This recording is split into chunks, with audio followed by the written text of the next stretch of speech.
फौज की उस गर्मी और हथौड़े की आवाजों के बीच सब कुछ बदल चुका था। जय हुआन ने मौके को भांपते हुए तुरंत कहा कि उसे ब्लैकस्मिथ शॉप किराए पर चाहिए। गारनार्ड उसे फोर्जिंग रूम तक ले गया और बोला, गारनार्ड, आज ये पूरा काम और सारे टूल्स तुम्हारे हैं। जय हुआन ने अपना कोट उतारा और फोर्जिंग एप्रन पहन लिया। वो बोला कि उसे एक स्कैबर्ड बनानी है, लेकिन ये उसका पहला अनुभव है, इसलिए गार्नर से मदद की उम्मीद रखता है। जय हुआन ने अपने बैग से एक और 5 हॉर्न बीस्ट का सींग निकाला। गार्नर ने हैरानी से देखा और सोचा, क्या ये आदमी सीरियस है? इतनी दुर्लभ चीज सिर्फ एक स्कैबर्ड के लिए? आखिर इसके पास कैसी तलवार है? जय हुआन ने आइस ड्रैगन स्वॉर्ड उसे दिखाया। गार्नर ने तुरंत पहचान लिया, ये ड्रीम डेमन्स द्वारा बनाई गई आइस ड्रैगन स्वॉर्ड की प्रतिकृति थी। काफी खूबसूरत थी, लेकिन फिर भी गार्नर को लगा कि इतनी महंगी चीज एक स्कैबर्ड पर लगाना बेवकूफी है। इससे सीधा हथियार बनाया जा सकता था। लेकिन तभी आइस ड्रैगन स्वॉर्ड से एक अजीब सी गुनगुनाती आवाज आने लगी। गार्नर की आंखों के सामने तलवार ने अचानक से अपने जबड़े खोले और टेबल पर रखा हॉर्न पूरा का पूरा निगल गई। गार्नर के दिमाग में एक बिजली सी कौंधी, ये तो स्पिरिट वेपन है। उसे साफ महसूस हुआ कि तलवार में जो स्पिरिचुअल एनर्जी है वो बहुत ही उच्च स्तर की स्पिरिट की है। आइस ड्रैगन स्वॉर्ड अब बदलने लगी थी, रूप परिवर्तित हो रहा था। गार्नर ने जय हुआन से कहा, गार्नर, ये इवोल्यूशन का प्रोसेस है।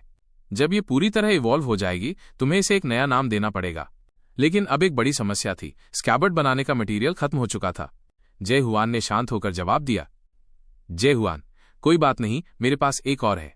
ये सुनकर गार्नर पूरी तरह अचंभित था। उसे अब यकीन हो गया कि जय हुआन ने ये सींग खुद किसी 5 हॉर्न बीस्ट से लिए हैं। अगर ये सच है तो इसकी ताकत कितनी भयानक होगी। तभी जय हुआन उसकी तरफ मुड़ा और कहा, जय हुआन, अब आगे का काम तुम्हारा है। आखिर तुम प्रोफेशनल हो। ये बात गार्नर के दिल को छू गई। गार्नर मुस्कुराया और बोला, अब जब तुमने इतना कहा है तो तुम्हें मेरी असली क्राफ्ट्समैन स्किल दिखानी ही पड़ेगी। उधर दूसरी तरफ जैसे ही मिनो टैवर्न में दाखिल हुई, सबकी नजरें उसी पर टिक गईं। वो सीधा बार काउंटर पर पहुंची और एक स्टूल खींचकर बैठ गई। एक ड्रंक आदमी लड़खड़ाता हुआ उसके पास आया और बोला, ड्रंक आदमी, तुम्हें टर्टल्स बनाना पसंद है? मिनो की आंखें बर्फ जैसी ठंडी हो गईं। ड्रंक आदमी एक सेकंड में पीछे हट गया। मिनो को गुस्सा आ रहा था। जब से उसने जय हुआन को ब्लैकस्मिथ शॉप लाया, वो उसे छोड़कर चला गया। वो बार वाले को गोल्ड कॉइन्स देते हुए बोली, मिनो, ड्रिंक्स चाहिए और जहर जैसे स्ट्रांग होने चाहिए। वो गिलास पर गिलास चढ़ा रही थी और जय हुआन को कोस रही थी। मिनो, वो आदमी बहुत ही बुरा है। टैवर्न ओनर क्रेया ने गहरी सांस ली और कहा, क्रेया, अब बस कर, तू तो अभी नशे में भी नहीं है और इतना ड्रामा कर रही है। वैसे भी तेरे पास मर्दों की कमी है क्या? क्यों खुद को यूं टॉर्चर कर रही है? मिनो ने गिलास जोर से टेबल पर पटका और चीखी। मिनो, उस आदमी के बारे में सोचते ही खून खौल जाता है। वो हमेशा आगे आगे भागता रहता है, जैसे उसे इस जगह के नियमों की कोई परवाह ही नहीं। वो गुस्से में अपने मन की भड़ास निकालती रही। मिनो, हम सब यहां जिंदा रहने के लिए लड़ रहे हैं और वो ऐसे बातें करता है जैसे हम सबकी कोई वैल्यू ही नहीं। उसे लगता है वो हम सबसे अलग है। मिनो का गुस्सा फिर से भड़क उठा। क्रिया ने उसके सिर पर हाथ रखते हुए धीरे से कहा, क्रिया, पगली, उस आदमी से अब कोई कांटेक्ट मत रखना और उसे दोबारा मत देखना, वरना तू सच में मर जाएगी। मिनो उसकी बात समझ नहीं पाई। लेकिन उसी वक्त एक सुनहरी डोव टैवर्न में आकर उतरी। उसने एक लेटर गिराया और तुरंत उड़ गई। मिनो हैरान रह गई। ये लेटर किसी और का नहीं, इंस्पेक्टर कार्लेटन का था। मिनो उस बूढ़े जिद्दी इंसान के बारे में सोचकर थोड़ी असहज महसूस कर रही थी। तभी पीछे से एक ठंडी और तेज आवाज आई। रहस्यमयी आवाज, तुम ही हो स्लॉटोविच? मिनो को फौरन खतरे का एहसास हुआ। उसने तुरंत अपनी स्लीव से डैगर निकाला, लेकिन उससे पहले कि वो पलटती, सामने वाले ने उसे जकड़ लिया। वो बोला, मुझे इंटेंस वेलकम पसंद है, लेकिन उसे अगली बार के लिए बचा के रखो। अभी मुझे तुम्हारी मदद चाहिए। दूसरी तरफ इंटरनल चीफ स्टीवर्ड यूरान अपने सबॉर्डिनेट की रिपोर्ट सुन रहा था। जब से जय हुआन ने रूफटॉप उड़ा दी थी और उनके आदमी को बेहोश कर दिया था, तब से वो लोग जय हुआन का पीछा नहीं कर पाए थे। यूरान ने अपनी ठोड़ी पर हाथ रखा और सोचा, 3 बार अडेप्ट करने वाले की स्टील्थ स्किल को अगर ये एक नजर में देख सकता है तो इसकी ताकत कम से कम 5 टाइम अडेप्टर के बराबर होगी, या शायद उससे भी ज्यादा। यूरान ने तुरंत हुक्म दिया, यूरान, सर्च टीम बढ़ाओ, जरूरत पड़ी तो पूरा शहर छान डालो। जय हुआन को हर हाल में ढूंढना है, क्योंकि वही हमारी सिटी लॉर्ड की आखिरी उम्मीद है। उधर जय हुआन अब 5 हॉर्न बीस्ट के हॉर्न से अपनी स्वॉर्ड के लिए स्कैबर्ड बना रहा था, लेकिन कोई भी टूल उस हॉर्न को काट नहीं पा रहा था। गार्नार्ड ने स्पष्टीकरण दिया, गार्नार्ड, इस हॉर्न का लेवल बहुत ज्यादा है, हमारे टूल्स इसकी सरफेस तक को छू नहीं सकते। जय हुआन ने अपनी आंखें ढक लीं और कहा, जय हुआन, तुम्हारे लिए मायने रखता है लेवल, लेकिन असली बात यह है कि तुम चीजों को देखते कैसे हो। जब जय हुआन ने अपनी आंखें खोली, गार्नार्ड की प्यूपिल्स अचानक से गोल्डन हो गई थीं। जय हुआन, अवेकनिंग का पहला स्टेप है डाउट और दूसरा है अंडरस्टैंडिंग। इन दोनों से इंसान चीजों की असलियत देख सकता है। गार्नार्ड ने हैरानी से नीचे देखा, उसके हाथ में जो हॉर्न था वो पिघलने लगा। अगले ही पल वो लिक्विड हवा में उठने लगा, जैसे उसमें जान आ गई हो। गार्नार्ड ने अपनी आंखें मसल लीं। ये क्या है? फिर जब उसने दोबारा देखा, एक विशाल 5 हॉर्न बीस्ट उसके सामने खड़ा था। उसका प्रेजेंस ऐसा था जैसे कोई डेमन उतर आया हो। एक ही वार में जमीन फट गई जहां दोनों खड़े थे। जय हुआन ने उसे चेताया, जय हुआन, होश में आओ, हमें स्मेल्टिंग कंप्लीट करनी है। लेकिन गार्नार्ड का दिमाग सुन्न हो चुका था। क्या यही है बीस्ट हॉर्न की असली एसेंस? उसे लग रहा था वो सपना देख रहा है। वो पीछे के बंद दरवाजे की ओर भागा और उसे धक्का देकर खोला, लेकिन सामने जो देखा उससे उसकी रूह कांप गई। उसके सारे अप्रेंटिसेस कंकाल बन चुके थे, लेकिन उनकी आवाजें अब भी उसके कानों में गूंज रही थीं। तभी अचानक एक लाल अजीब सी रोशनी उसके सामने चमकी। वो रहस्यमयी आवाज बोली, मूर्ख इंसान, तुम इस दुनिया को सीधे देखने के काबिल नहीं हो। उधर जय हुआन को अब गार्नार्ड से कोई उम्मीद नहीं थी। उसने खुद हैमर उठाया और 5 हॉर्न बीस्ट पर टूट पड़ा। उसने चाकू बीस्ट की स्किन में फंसाया और फिर चलाया व्हर्लविंड हैमर टेक्निक, जो अब लगभग खो चुकी थी। 5 हॉर्न बीस्ट चीखता रहा और आखिरकार हॉर्न बीच से चिर गया। कुछ देर बाद गार्नार्ड शांत हो चुका था। उसने एक सिगार जलाया और धीरे से कहा, गार्नार्ड, माफ करना, मुझसे अब आगे मदद नहीं होगी। मैं समझ चुका हूं, तुम असल में वर्कशॉप मास्टर को ढूंढ रहे थे। मैंने खुद को ज्यादा समझ लिया था। जय हुआन ने बस एक ठंडी नजर से देखा और बोला, जय हुआन, कोई बात नहीं, मुझे बस एक स्कैबर्ड चाहिए थी। गार्नर ने फिर भी जिद की, गार्नार्ड, मैं सच कह रहा हूं, अब मुझमें वो स्किल नहीं बची। वो बताने लगा, जब वो जवान था उसने नाइटमेयर टावर के 99% हथियारों को रिपेयर करना सीख लिया था, लेकिन वो आखिरी 1% डॉट्स कभी नहीं सुलझा पाया। गार्नार्ड, मेरी एबिलिटीज पूरी लिमिट तक पहुंच चुकी थीं, फिर भी मैं ड्रीम डेमन से आगे नहीं निकल पाया। जय हुआन ने पूछा, जय हुआन, तुम प्रोसेसिंग का सिद्धांत जानते हो? गार्नर ने सिर हिलाया और कहा, गार्नार्ड, ड्रीम डेमन्स का प्रोसेसिंग स्किल उनकी रेस की इनिशियल स्किल है। जैसे पानी और आग इंसान के साथ शुरू से हैं, वैसे ही ये भी। गार्नार्ड, इंसान आज तक नहीं समझ पाया कि दुनिया की शुरुआत कैसे हुई, और ये स्किल भी वैसा ही है, बस स्पिरिचुअल पावर से हैमर और छीनी को चार्ज करना और फिर उस एनर्जी को कंट्रोल करके हॉर्न को कार्व करना। जय हुआन ने पीछे खड़े अप्रेंटिसेस की ओर इशारा करते हुए पूछा, जय हुआन, अगर प्रिंसिपल इतना सिंपल है तो ये लोग इसका इस्तेमाल क्यों नहीं कर पाते? उसके शब्द गार्नार्ड के दिल तक उतर गए। सच में, अगर ये प्रिंसिपल इतना आसान है तो हर कोई क्यों नहीं सीख पाता? तो फिर असली प्रॉब्लम थी कहां? जय हुआन ने शांति से कहा, जय हुआन, इस दुनिया में कोई भी शुरुआत से किसी स्किल का प्रिंसिपल नहीं समझता, यहां तक कि ड्रीम डेमन्स भी नहीं। गार्नार्ड दंग रह गया। गार्नार्ड, तो क्या तुम प्रोसेसिंग प्रिंसिपल को जानते हो? जय हुआन ने टेबल पर रखे हॉर्न की ओर इशारा किया। जय हुआन, पहले नहीं जानता था, लेकिन अब जानता हूं। और तभी हॉर्न पर सुनहरे कणों की हल्की सी चमक उभरने लगी। कठोर बीस्ट हॉर्न गोल्डन पार्टिकल्स में बदलने लगा, धीरे धीरे घुलता हुआ। जय हुआन, ध्यान से देखो और बताओ तुम्हें क्या नजर आ रहा है। गार्नार्ड की आंखों में एक चमक थी। गार्नार्ड, मैं सुनहरे कण देख सकता हूं जो इसे डिसॉल्व कर रहे हैं। जय हुआन थोड़ी देर तक उसे देखता रहा, फिर बोला, जय हुआन, लगता है तुम्हारा रास्ता भी आसान नहीं रहा, लेकिन तुम्हारी मेहनत ने तुम्हारी आंखों के सामने ऐसी दीवारें खड़ी कर दी जिन्हें अब तुम खुद नहीं तोड़ पा रहे हो। इसका मतलब ये नहीं कि तुम्हारी कोशिशें गलत थीं, बल्कि ये दुनिया ही गलत है। गार्नार्ड की आंखें भर आईं। वो याद करने लगा कैसे उसने ड्रीम डेमन से क्राफ्ट्समैन टेक्निक सीखी थी, कितनी मेहनत की थी, पर उनका लेवल कभी नहीं छू पाया। ड्रीम डेमन्स ने एक बार उससे कहा था, प्रोसेसिंग तो हमारी रेशियल मेथड है, इंसानों के लिए नहीं। तुम गलत रेस में पैदा हुए हो, इसलिए तुम सिर्फ एक अप्रेंटिस रहोगे। लेकिन अब जय हुआन कह रहा था, गलती तुम्हारी नहीं, इस दुनिया की है। गार्नार्ड की सोच बिखर गई। क्या मुझे वाकई इस दुनिया से टकराना पड़ेगा? जय हुआन, बीस्ट हॉर्न को ध्यान से देखो, सिस्टम पर भरोसा मत करो, अपनी आंखों से देखो। जय हुआन की आवाज में जो सच्चाई थी, उसने गार्नार्ड की आंखों में छिपा कोई पुराना दोस्त जगा दिया। वही अजीब सी लाल रोशनी दोबारा उसके सामने चमकी। क्या यही है इस दुनिया की असली सच्चाई? एक ऐसी दुनिया जिसमें ना कोई स्किल है, ना कोई इंटरफेस, सिर्फ एक फेयर दुनिया जिसमें कोई धोखा नहीं। गार्नार्ड ने पूरे जोश के साथ हैमर उठाया और बीस्ट हॉर्न पर वार किया। उसे लगा शायद वो पागल हो चुका है, तभी तो उसे ऐसी दुनिया दिखाई दे रही है। थोड़ी देर बाद जय हुआन ब्लैकस्मिथ की शॉप से बाहर निकल आया। स्कैबर्ड तैयार थी और लगता था आइस ड्रैगन स्वॉर्ड भी उससे काफी खुश थी, वरना शायद वो अब तक उसे भी निगल चुकी होती। गार्नार्ड ने स्वॉर्ड को एक नया नाम दिया, सॉलिटरी स्टेप, मतलब कोई भी इंसान अकेले कुछ नहीं कर सकता। गार्नार्ड, तुम्हारी वजह से ही मैं इस दुनिया की एसेंस को देख पाया, वरना मैं ये स्कैबर्ड कभी नहीं बना पाता। फिर जाते जाते गार्डनर ने पूछा, गार्नार्ड, तुम्हारी नजरों में तुम क्या हो? जय हुआन ने बिना किसी एक्सप्रेशन के जवाब दिया, जय हुआन, ह्यूमन। फिर वो मुड़कर अकेला चला गया। गार्नार्ड उसकी जाती हुई परछाई को देखता रहा। कौन समझ पाएगा उस आदमी की अकेली दुनिया को। ब्लैकस्मिथ शॉप से ज्यादा दूर नहीं गया था कि जय हुआन ने महसूस किया मिनो उसका पीछा कर रही थी। मिनो पास आई, मुस्कुराई और बोली, मिनो, डर तो नहीं है कि मैं तुम्हारे लिए कुछ गलत सोच रही हूं? जय हुआन ने बिना कुछ बोले देखा। मिनो, ठीक है तो सुनो, मेरा प्लान है कि तुम्हें मारूं और फिर तुम्हारी सोल स्टोन से लग्जरी में जीऊं।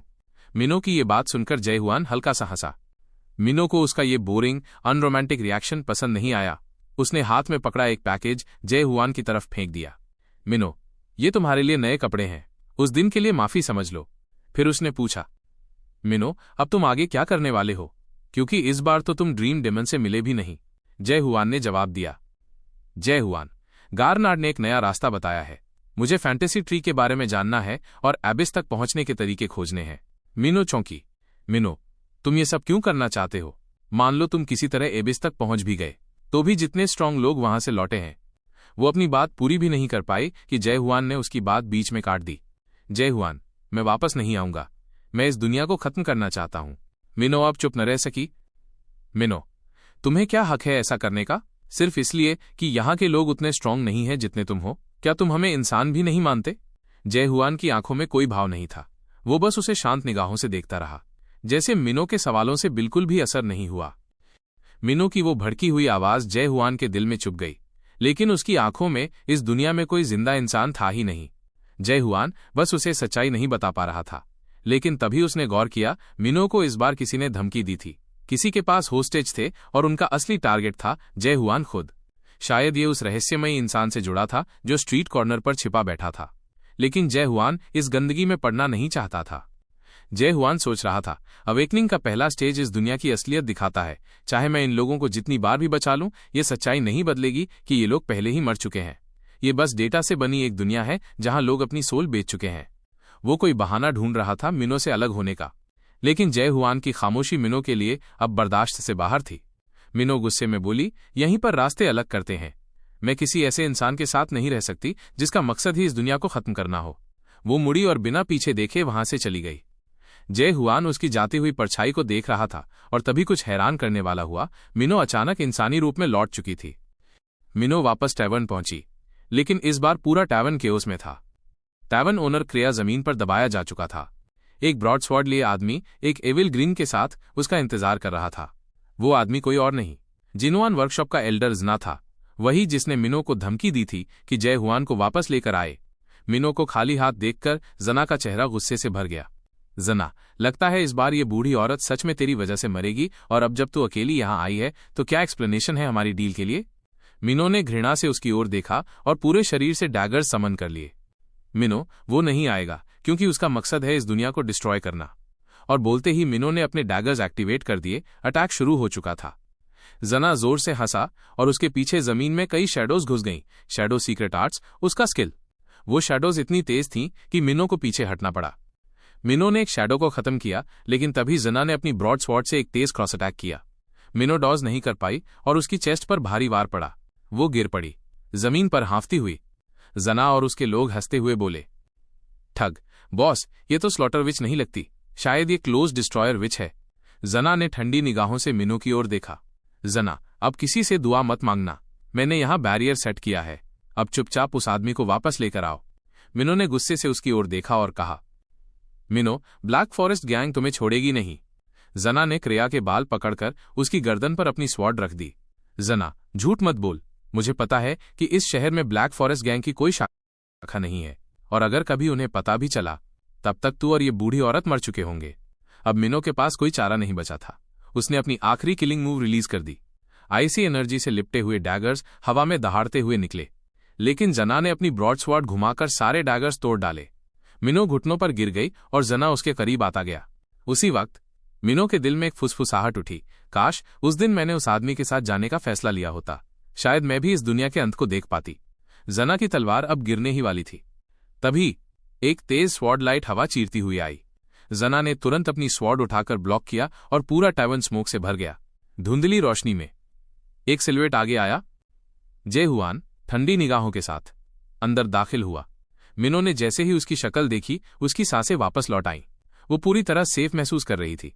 मिनो, तुम तो इस दुनिया को डिस्ट्रॉय करना चाहते थे, फिर वापस क्यों आए? जे हुआन ने हाथ में पकड़े कपड़े उसकी ओर फेंके। जे हुआन, सॉरी, जो कपड़े तुमने दिए थे वो मुझ पर फिट नहीं आते। असल में जब मिनो वहां से गई थी, जे हुआन को कुछ ट्रैकर से जरूरी इन्फो मिल गई थी। उन्होंने कहा था कि उनके पास ड्रीम डेमन्स हैं और जे हुआन उन्हीं ड्रीम डेमन्स को ढूंढ रहा था। तभी उन ठग्स ने जे हुआन को देखा और सबके चेहरे पर एक घिनौनी मुस्कान फैल गई। ठग सोलस्टोन बेयरर आ गया, परफेक्ट टाइमिंग, अब हमें ढूंढने की जरूरत ही नहीं। जे हुआन आगे बढ़ा, उसकी आंखों में एक ठंडा सा इरादा था। जे हुआन, अगर जिंदा रहना चाहते हो तो ड्रीम डेमन को यहां लाओ। मिनो ने फौरन चेतावनी दी, ये लोग कम से कम 4 टाइम अडेप्टर लेवल हैं। लेकिन जे हुआन के चेहरे पर कोई फर्क नहीं पड़ा। उसकी ये लापरवाह मुस्कान जा और उसके साथियों को और भड़का गई। सबने मिलकर जे हुआन को सबक सिखाने का फैसला कर लिया। लेकिन इस बार जे हुआन ने तलवार तक नहीं निकाली, सीधा ब्रूट फोर्स से एक साधारण थ्रस्ट किया। भयानक स्वॉर्ड एनर्जी जा के चेहरे को छूती हुई निकल गई। ये देखकर जे हुआन खुद भी थोड़ा चौंका। जे हुआन मन में, कोई मेरी डायरेक्ट थ्रस्ट से बच भी सकता है? अभी तक सिर्फ 5 हॉर्न बीस्ट ही ऐसा कर पाया था। क्या अब 4 टाइम अडेप्टर भी 5 हॉर्न बीस्ट के बराबर हो गए थे? पर जे हुआन को फर्क नहीं पड़ा। उसने सोचा, अगर एक बार में नहीं हुआ तो दोबारा कर लूंगा। लेकिन तभी मिनो चिल्लाई, रुको! जा और बाकी लोग समझ चुके थे कि जे हुआन को हराना इतना आसान नहीं। उन्होंने क्रेया को होस्टेज बनाने का प्लान बनाया ताकि जे हुआन को मजबूर किया जा सके। मिनो जे हुआन के सामने खड़ी हो गई। मिनो, तुम बॉस लेडी को बचा सकते हो ना? जे हुआन हैरान रह गया। जे हुआन मन में, मैं तो बस ड्रीम डेमन्स की तलाश में आया था। चाहे वो दुश्मन हो या बंधक, मैं सबको खत्म कर सकता हूं। वो जैसे ही दूसरी बार हमला करने वाला था, मिनो ने उसके कमर को पकड़ लिया। मिनो, अटैक मत करो, वो इंसान है। जे हुआन का दिल हल्का सा कांपा। जे हुआन मन में, इंसान? मेरी नजरों में तो वो सिर्फ एक कंकाल लग रही थी। तभी पीछे से क्रिया की आवाज आई। क्रिया चिल्लाई, जल्दी अटैक करो। जे हुआन अब कंफ्यूज था। उसे याद आया कि पहले मिनो भी कंकाल जैसी दिखती थी, लेकिन बाद में वो इंसान नजर आई थी। जे हुआन मन में, क्या मेरी समझ में कहीं कुछ गड़बड़ हो रही है? जे हुआन ने आइस ड्रैगन स्वॉर्ड को ऊपर उठाया। भयानक स्वॉर्ड एनर्जी सीधे छत को चीरती हुई आसमान तक जा पहुंची। शॉकवेव इतनी जबरदस्त थी कि पास की बिल्डिंग्स तक उड़ गईं। इंस्पेक्टर कार्लेटन, जो उस वक्त गश्त पर था, इस अनोमली को तुरंत महसूस कर गया। वो तुरंत अपनी टीम के साथ मौके पर पहुंच गया। उधर जा और उसके साथी घबरा चुके थे। उनका बैरियर टूट चुका था। कोई प्लान बनाने से पहले ही कार्ल्टन अपनी फोर्स के साथ पहुंच गया। जे हुआन ने तुरंत एक चाल चली। जे हुआन, इंस्पेक्टर, इन लोगों ने आपकी सबसे पवित्र कानूनों का अपमान किया है। मुझे नहीं पता इन्होंने कौन कौन से रूल्स तोड़े हैं, लेकिन शायद ये लोग इस टैवर्न को बेस बनाकर पूरी दुनिया को तबाह करने वाले हैं। मिनो के चेहरे पर पसीना छलक आया। मिनो मन में, जिन्हें दुनिया तबाह करनी है वो तो खुद तुम हो। कार्ल्टन ने जे हुआन की बातों पर एक पल को भी शक नहीं किया और तुरंत जा और बाकी को गिरफ्तार करने का इशारा कर दिया। जा और उसके लोग भागने की कोशिश करने लगे, लेकिन कार्ल्टन की सिल्वर चेन्स पहले ही हवा में लहर चुकी थीं। जा के 2 साथी जकड़ लिए गए। कार्ल्टन ने हाथ घुमाया और एक बड़ा सा एक्स उसके हाथ में प्रकट हुआ। जा ने भी अपनी ब्रॉडस्वॉर्ड लेकर हमला कर दिया। जैसे ही दोनों टकराए, हवा में जबरदस्त दबाव पैदा हुआ और धूल का तूफान उठ गया। लेकिन मुकाबले में कार्ल्टन एकदम शांत और कॉन्फिडेंट नजर आ रहा था। तभी जा की ब्रॉडस्वॉर्ड से एक हल्की सी टूटने की आवाज आई। जा ने गुस्से में जमीन से छलांग लगाई, लेकिन कार्ल्टन पहले से तैयार था। सिल्वर चेन्स फिर से निकली और सीधा जा की बांह पर लिपट गईं। एक जोरदार खिंचाव से कार्ल्टन ने जा को काबू में कर लिया। जा, मैं सुधर चुका हूं। लेकिन उसके हाथ कुछ और ही कर रहे थे। कार्ल्टन की नजर से बचते हुए जा ने अचानक एक काला ऑर्ब फेंका। जैसे ही ऑर्ब जमीन पर गिरा, पर्पल ब्लैक स्मोक पूरे कमरे में फैल गया। जा ने इसी केओस का फायदा उठाकर भागने की कोशिश की। ये काली स्मोक असल में ब्लैक क्लाउड थी, माइनस एक खतरनाक चीज जो आत्मा को बुरी तरह कंटामिनेट कर सकती थी। जा अभी प्लान फेल होने पर फ्रस्ट्रेट ही हो रहा था कि अचानक उसके पीछे से एक मॉकिंग वॉइस आई। मैंने नहीं सोचा था कि तुम गैंग लीडर की परमिशन के बिना ब्लैक क्लाउड्स इस्तेमाल करोगे। वो जो सामने आया वो ही था ब्लैक ब्लड वेव, जो जना जैसी ही पोजीशन रखता था। साफ दिख रहा था कि वो यहां जना की हार का मजाक उड़ाने आया है। जना और ब्लैक ब्लड वेव पेड़ों की ऊंचाई पर बैठे थे, शो शुरू होने का इंतजार करते हुए। ब्लैक ब्लड वेव थोड़ा चौंका जब उसने देखा कि वो बूढ़ा प्लेबॉय भी उस काले धुएं को सांस में ले चुका था। लेकिन अगले ही पल जब टावन से 2 शख्स बाहर निकले, जे हुआन और घायल मिनो, तो उसका पूरा ध्यान उनकी तरफ चला गया। जे हुआन ने मिनो को सहारा दे रखा था और वो ऊपर उनकी ही तरफ देख रहा था।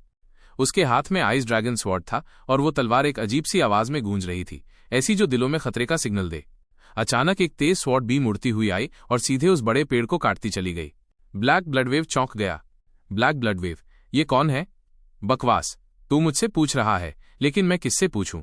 और वो बंदा उस काले धुएं में जिंदा कैसे बच गया? और एक डियर सॉन्ग मैसेंजर बिना सींगों के, ऐसा पहले कभी नहीं सुना। पेड़ से कई लोग नीचे कूदे और जय हुआन अब और इम्पेशेंट लग रहा था। आइस ड्रैगन स्वॉर्ड को जमीन में घुसेड़ते हुए वो बस एक बात सोच रहा था, इन्फॉर्मेशन चाहिए, और इसके लिए अब उसे टूल्स की पावर का इस्तेमाल करना ही होगा। अगले ही पल एक विशाल 5 हॉर्न बीस्ट उसके पीछे प्रकट हुआ। उस जानवर की दहाड़ ऐसे थी जैसे ब्लेड की तेज किरणें चारों तरफ दौड़ रही हों। एक ही झटके में जना और ब्लैक ब्लडवेव को छोड़कर उसके सारे छोटे छोटे लाकीज जमीन पर गिर पड़े। ब्लैक ब्लडवेव ने बिना एक सेकंड सोचे जना को छोड़ दिया और वहां से भाग गया। जना गुस्से से बड़बड़ाया, लेकिन तभी उसकी नजर अपने 2 मरे हुए भाइयों पर गई। जना, शिट, क्या मैं यहां हारने वाला हूं? इससे पहले कि वो कुछ और सोच पाता, जय हुआन उसके सामने आ चुका था। जय हुआन, ड्रीम डेमन कहां है? बता दे तो जान बख्श दूंगा, जना ने ठंडी हंसी के साथ कहा। जना, ड्रीम डेमन? अगर मैंने उसका लोकेशन बता दिया तो मेरी जान बच भी जाए तो क्या फायदा? वैसे भी मरना है तो ट्राई करके देखते हैं। वो अपनी छाती से एक चमकता हुआ पत्थर निकालता है और निगल लेता है। जय हुआन की आंखें चौंक गईं। वो असल में सॉलस्टोन था। मिनो ने उसे बताया था कि सॉलस्टोन किसी इंसान को अनडेड बना देता है और कोई भी इसे छूना नहीं चाहता। जना का शरीर तेजी से म्यूटेट होने लगा और पल भर में वो एक विशाल दैत्य में बदल गया, जिसके मुंह में लंबी लंबी फैंग्स थीं। सड़क पर खड़े लोग इस मंजर को देखकर डर गए, लेकिन इससे पहले कि कोई रिएक्ट करता, जना का एक हाथ लताओं में बदल गया और भीड़ पर हमला कर दिया। जिस किसी को भी उसने छुआ वो उसकी नरिशमेंट बन गया। अब वो अनडेड था और उसे इस दुनिया की असलियत दिखने लगी थी, लेकिन आम लोगों के डर के उलट। जना को यह आजादी बहुत पसंद आई। शायद जब वो अनडेड बना तभी उसकी सोल पूरी तरह से ट्विस्टेड हो गई थी। जय हुआन अब आइस ड्रैगन स्वॉर्ड निकाल चुका था और ठंडी नजरों से सामने खड़ा था। उनकी आंखें टकराईं और दोनों ही कंफ्यूज थे। जना सोच रहा था, इस दुनिया में इंसान कहां से आ गए? जबकि जय हुआन के दिमाग में सवाल था, डाउट आई से भी वो इसके एसेंस को क्यों नहीं देख पा रहा? लेकिन जय हुआन ज्यादा सोचने वालों में से नहीं था। जिस चीज को वो देख ना पाए उसे एक स्वॉर्ड से खत्म कर देना चाहिए। जना को कुछ समझ आता उससे पहले जय हुआन आइस ड्रैगन स्वॉर्ड के साथ उस पर टूट पड़ा। एकदम तेज, क्लीन और डेडली अटैक। एक ही झटके में जना का सिर धड़ से अलग हो गया। जब उसका सिर जमीन से टकराया तब भी जना समझ नहीं पाया कि वो मरा कैसे। जय हुआन ने तलवार को म्यान में डाला और वापस टैवर्न की ओर मुड़ा। अब उसकी एक ही प्रायोरिटी थी, ड्रीम डेमन के बारे में पता लगाना। टैवर्न के बचे हुए लोग ही उसका जवाब हो सकते थे। मिनो ने काफी ज्यादा ब्लैक क्लाउड इनहेल कर लिया था। उसकी सोल कंटामिनेशन लेवल अब 94% पहुंच चुकी थी और अभी भी बढ़ रही थी। अगर ये 100% तक पहुंच गई तो वो एक ऐसा अनडेड बन जाएगी जिसने सारी रीजनिंग खो दी होगी। उसके साथ इंस्पेक्टर कार्ल्टन भी कंटामिनेट हो गया था। दोनों की हालत बेहद खराब थी। मिनो ने कांपते हाथों से जय हुआन का हाथ पकड़ा और कमजोर आवाज में कहा, मिनो, जब तक मेरी कॉन्शियसनेस बची है मुझे रिलीज कर दो। जय हुआन एकदम चुप हो गया। जय हुआन को यकीन था कि मिनो उसके लिए एक इंसान की तरह दिख रही थी, लेकिन वो समझ नहीं पाया कि उसकी डाउट आई इस औरत को देखकर क्यों हिचकिचा रही है। उसका अपना कॉन्फिडेंस डगमगाने लगा। लेकिन एक बात बिल्कुल साफ थी, उसके दिल में किसी भी औरत के लिए कोई जगह नहीं थी। इसलिए तलवार निकालना उसके लिए आसान था। वो जैसे ही अपनी कमर से आइस ड्रैगन स्वॉर्ड निकालने ही वाला था तभी कोरिया ने उसका हाथ पकड़ा। उसे उम्मीद थी कि जय हुआन थोड़ा वक्त दे सकता है, शायद मिनो को अब भी बचाया जा सकता है। कोरिया जानती थी कि जय हुआन ने हमेशा इस दुनिया के बनाए गए नियमों को नकारा है और वो सिर्फ अपनी जजमेंट से ही तय करता है कि इंसानियत क्या है और सही क्या। उसे उम्मीद थी कि जय हुआन इस दुनिया से उम्मीद नहीं छोड़ेगा। जय हुआन ने कुछ नहीं कहा। वो चुपचाप टेंट से बाहर निकला और कार्ल्टन के टेंट में पहुंचा। इस वक्त कार्ल्टन के लोग उसके शरीर को एक 3 सींग वाले जानवर के हॉर्न से शुद्ध करने की कोशिश कर रहे थे, लेकिन अफसोस उस हॉर्न की ताकत बहुत कम थी और वो म्यूटेशन को रोक नहीं पाया। तभी अचानक टेंट का पर्दा उठा और एक आदमी अंदर दाखिल हुआ। उसे देखकर कार्ल्टन के सारे लोग घबरा गए, क्योंकि ये आदमी था डेमन एक्सटर्मिनेशन जनरल ज़ाक्सिर। वो खास तौर पर अनडेड्स को खत्म करने में माहिर था। केओस एक ऐसी जगह है जहां न कोई जन्म होता है, न बुढ़ापा, न बीमारी और न मौत, लेकिन वक्त के साथ वहां की आत्माएं धीरे धीरे कंटैमिनेटेड होने लगती हैं। जो आत्माएं लाखों सालों तक खुद को स्टेबल नहीं रख पाती, वो अपनी ओरिजिनल मेमोरीज खोने लगती हैं। अगर कोई बीस्ट हॉर्न कंज्यूम ना करे तो वो अनडेड बन जाता है, और अनडेड्स बहुत खतरनाक होते हैं। सबसे कमजोर अनडेड भी 3 सींग वाले बीस्ट जितना ताकतवर होता है। इसलिए जब भी कहीं अनडेड दिखाई देता है, चारों बड़े किले सारी एक्टिविटीज रोक देते हैं और उन्हें एलिमिनेट करना पहली प्रायोरिटी बन जाती है। जाक्सिर का यहां आना मतलब साफ था, वो कार्टन और मिनो दोनों को मारने आया था। लेकिन जैसे ही उसका ब्लेड गिरने वाला था, जय हुआन ने नंगे हाथों से उसका वार रोक लिया। जय हुआन, ये इंसान अभी नहीं मर सकता, मुझे इससे कुछ सवाल पूछने हैं। जाक्सिर हैरान रह गया। वो जय हुआन की आइडेंटिटी तो नहीं जानता था, लेकिन सिर्फ बेयर हैंड ब्लॉक देखकर ही समझ गया कि सामने वाला उससे कहीं ज्यादा ताकतवर है। जाक्सिर ने चेतावनी दी, कार्टन एक 5 टाइम अडेप्टर है, अगर ये अनडेड बन गया तो उसका विनाश अकल्पनीय होगा। जय हुआन ने शांत लहजे में कहा, जरूरी नहीं। फिर उसने एक 5 सींग वाले बीस्ट का हॉर्न निकाला, उसे पीसकर पाउडर बनाया और कार्लटन और मिनो दोनों को खिला दिया। नतीजा फौरन दिखा, कार्लटन की म्यूटेशन वहीं रुक गई, लेकिन मिनो की हालत बिगड़ती जा रही थी क्योंकि उसकी बॉडी बहुत कमजोर थी। जाक्सिर ने फिर तलवार निकाली, लेकिन उससे पहले कोरिया सामने आ गई और चिल्लाई, कोरिया, जल्दी से चिंगचू को बुलाओ, उसका अनडेड स्लैश कंटामिनेशन को काट सकता है। लेकिन डेमन एक्सटर्मिनेशन स्क्वाड ने उसकी बात पूरी तरह नजरअंदाज कर दी। क्या मजाक है? डिवाइन डॉक्टर इतनी छोटी बात के लिए यहां क्यों आएगा? किसी ने ताना मारा। जाक्सिर ने जय हुआन की ओर देखा, जो अब भी उसके सामने डटा था। जाक्सिर, मैंने तुम्हें एक मौका दिया था, अब मैं और नहीं झुक सकता। जय हुआन की आंखों में अब कोई झिझक नहीं थी। उसने अपनी कमर की आइस ड्रैगन स्वॉर्ड थाम ली। जय हुआन, उस लड़की को अब मैं संभालूंगा, आखिर उसने खुद को मुझे सौंपा है। जय हुआन ने अपनी डाउट आई एक्टिवेट की और तलवार को मिनो की बॉडी की तरफ थ्रस्ट करने ही वाला था, तभी एक तेज रोशनी उसे अचानक खींचकर वॉइड स्पेस में ले गई। वो हैरान हो गया। उसने देखा सामने एक बूढ़ा आदमी मिनो के सामने क्राउच करके बैठा था। बूढ़ा आदमी चौंका और चिल्लाया, तू कौन है? मेरी दुनिया में क्यों घुस आया? जय हुआन ने डाउट आई से उसे पढ़ने की कोशिश की, लेकिन कुछ समझ नहीं पाया। उसे शक हुआ, शायद यही कंटामिनेशन का सोर्स है। जय हुआन ने तलवार निकाली और सामने वाले बूढ़े आदमी ने भी अपनी तलवार उठा ली। दोनों एक साथ भिड़े, लेकिन पहला ही वार ऐसा था कि दोनों रुक गए। दोनों ने एक दूसरे के वार को ब्लॉक कर दिया था। तभी बूढ़े आदमी की तलवार में दरारें पड़ने लगी। वो चौंक गया, जैसे यकीन ही न हो रहा हो, और अगले ही पल उसकी तलवार टूट गई। वो दोनों वॉइड स्पेस से बाहर लौट आए, वापस रियल वर्ल्ड में। बूढ़े आदमी के हाथ में अब सिर्फ एक टूटी हुई तलवार थी। जैसे ही जिहुन ने उस तलवार को तोड़ा, सामने वाला शख्स गुस्से में चीखा, कमबख्त, मेरी प्यारी तलवार, ये 4 सींगों वाले बीस्ट से बनी थी, तूने मेरी सबसे कीमती चीज तोड़ दी। जय हुआन चुपचाप खड़ा था। वो समझ नहीं पा रहा था कि सामने वाला पागल है या बस ड्रामा कर रहा है। वो ठगासा महसूस कर रहा था। वाह क्या बढ़िया, एक स्कैमर से पाला पड़ गया। इसी बीच जाक्सियर के चेहरे पर हैरानी छा गई। जाक्सियर, डिवाइन डॉक्टर, आप यहां कैसे? हाँ, ये वही था, वो डिसअपेरेड डिवाइन डॉक्टर चिंगशू, जिसके बारे में कोरिया ने बताया था कि वो टेस्ट अनडेड स्लैश यूज कर सकता है। जाक्सियर घबराया हुआ दिखा। डिवाइन डॉक्टर, अगर आप चले गए तो सिटी लॉर्ड का क्या होगा? चिंगशू झुंझलाया हुआ था। जब मेरी प्यारी मरी जा रही है तो उस घटिया सिटी लॉर्ड की कौन परवाह करेगा? जय हुआन बस देखता रह गया बिना कोई रिएक्शन के। चिंगशू ने उसकी तरफ इशारा करते हुए पूछा, अब क्या किया जाए? बिना तलवार के मैं अनडेड स्लैश कर ही नहीं सकता। पर तभी उसकी नजर जय हुआन की कमर पर लटकती आइस ड्रैगन स्वॉर्ड पर पड़ी और उसकी आंखों में लालच चमक उठा। जय हुआन अब तंग आ चुका था। उसने चिंगशू को पकड़कर सीधे पूछा, अगर मैं तुम्हें अपनी तलवार दे दूं तो तुम उसे बचा सकते हो? चिंगशू ने पूरी कॉन्फिडेंस से जवाब दिया, नो प्रॉब्लम। जय हुआन ने बिना सोचे समझे अपनी आइस ड्रैगन स्वॉर्ड उसे थमा दी, जिससे चिंगशू भी चौंक गया। अजनबी पर इतनी आसानी से भरोसा? ये बंदा या तो पागल है या बहुत ताकतवर। पर अब वक्त था डिवाइन डॉक्टर के जलवे दिखाने का।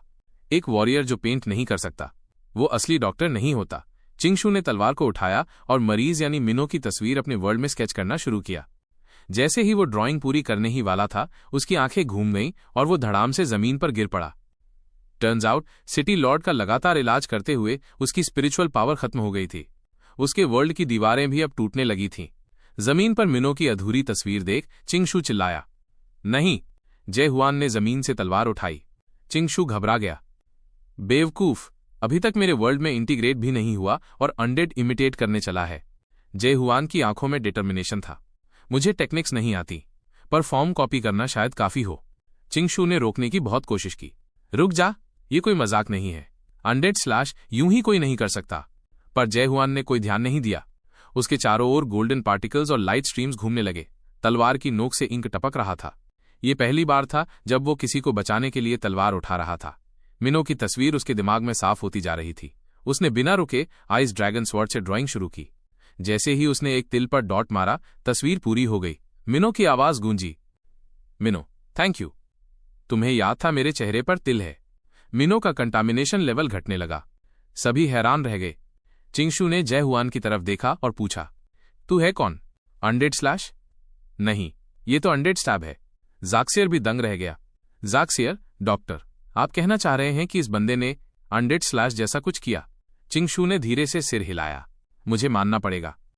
और असल में अनडेड स्लैश कोई टेक्निक नहीं है, कोई अडेप्टर इसे नहीं कर सकता। वो भी मेरी तरह एक अवेकनर है। अवेकनर वो लोग जो सिस्टम के रूल्स को नहीं मानते फिर भी अजीबोगरीब ताकत हासिल कर लेते हैं। केओस रियल में ऐसे लोग गिने चुने ही हैं, लेकिन ये सिस्टम को पलटने की ताकत रखते हैं। चिंगशू की बात सुन ज़ाक्सियर के चेहरे पर उम्मीद चमक उठी। डॉक्टर, आपने कहा था कि अगर कोई दूसरा भी अनडेड स्लैश कर ले तो हम सिटी लॉर्ड को बचा सकते हैं। चिंगशू बोला, शांत रहो। अभी ये पक्का नहीं कि वो कौन है और कितना कर सकता है।